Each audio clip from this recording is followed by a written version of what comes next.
What if I told you that a single powerful idea connects the tiny details of a crime scene, the massive force of an earthquake hitting a skyscraper, and the silent threat of a meteoroid in deep space? It seems impossible, right? But it's true.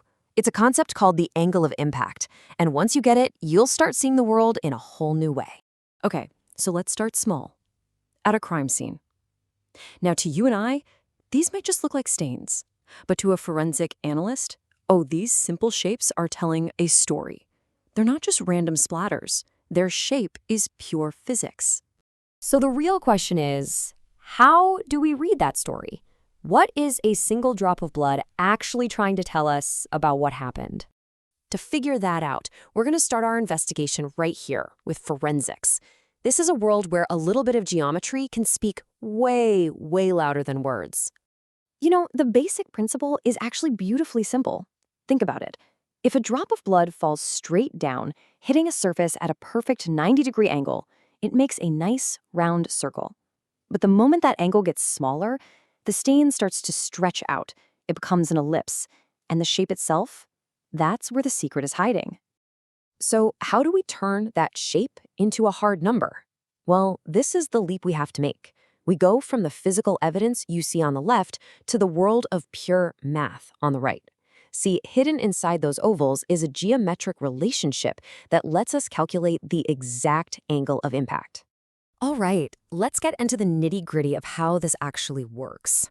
We're shifting from the what to the how, and believe it or not, it all comes down to some high school geometry. And this right here, this is the term that's going to tie our entire story together. The angle of impact. That's the official term for it. It's just the angle formed between the path of the drop and the surface it smacks into. Simple as that. And here it is, the secret sauce. It's all captured in this one surprisingly simple formula. The sine of the impact angle, that's our theta symbol, is just the width of the stain divided by its length.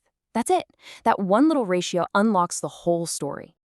And actually doing it is super straightforward. First, you measure the width. Then you measure the length. You divide the small number by the big number. Then you grab a calculator, hit the inverse sine button, sometimes it says arc sine, and boom, the number that pops out is the precise angle of impact in degrees. Now hold on to that idea because we are about to change the scale a lot. We're going from a single drop of blood to a 10-story building getting rocked by an earthquake. So what you're looking at here is a model from a civil engineering study. It's designed to figure out how buildings react during an earthquake. Because, you see, engineers aren't just worried about how strong the quake is, but also the direction the waves are coming from. And here it is, the big aha moment. That exact same principle, the angle of impact, or what engineers often call the angle of incidence, is absolutely critical. It completely changes how the earthquake's energy gets transferred into the building structure. You know, you'd probably think that a direct, head-on hit from a seismic wave would be the absolute worst-case scenario. But the research shows that's just not always true. Sometimes an angled hit can be far more dangerous because it introduces these twisting forces that the building's columns just aren't designed to handle. Just take a look at this data from the study.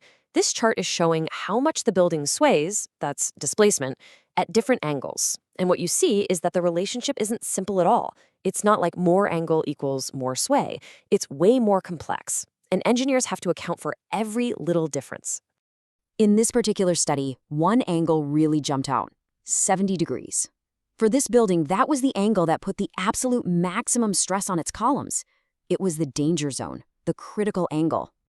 So the takeaway here is huge. For engineers, understanding the angle of impact isn't some academic thing. It's literally a matter of life and death. It's what makes the difference between a building that stands and one that pancakes. Okay, deep breath. We're making one final leap in scale. We're leaving Earth completely and heading out into the blackness of space, where the same law of physics applies, but the speeds and the stakes are just astronomical. And this isn't some newfangled idea. Check this out. It's a NASA report from all the way back in 1970. Even then, NASA knew that if they wanted to keep their spacecraft and their astronauts safe, they had to be experts in high-speed collisions. And there it is, right in their official design documents, in black and white, NASA states that one of the 4 absolutely critical things that determines how much damage a meteoroid will do is its angle of impact. And the numbers we're talking about here are just mind-bending. We're talking about tiny particles, some smaller than a grain of sand, moving at up to 72 kilometers per second. At those speeds, even a glancing blow, even the slightest change in the angle of impact, can be totally catastrophic. So let's bring it all back home. From the crime lab to an earthquake zone to the vacuum of space, we've seen the exact same principle again and again. This table just lays it out perfectly. In forensics, you have a tiny blood drop, and the goal is to reconstruct the crime. In engineering, you have a massive seismic wave, and the goal is to save a building. And in space, a hypervelocity meteoroid, and the goal is to protect a spacecraft. 3 totally different worlds, 3 totally different scales, one single unifying idea. And that just goes to show you the incredible power of a single concept. The geometry of impact is like a universal language.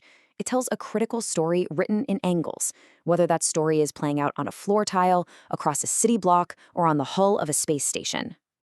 So I'm going to leave you with this question. Think about a soccer ball hitting a goalie's gloves, or the way rain streaks across the window of a moving car, or one billiard ball smacking into another. Now that you know about this principle, where else are you going to see the angle of impact telling its story?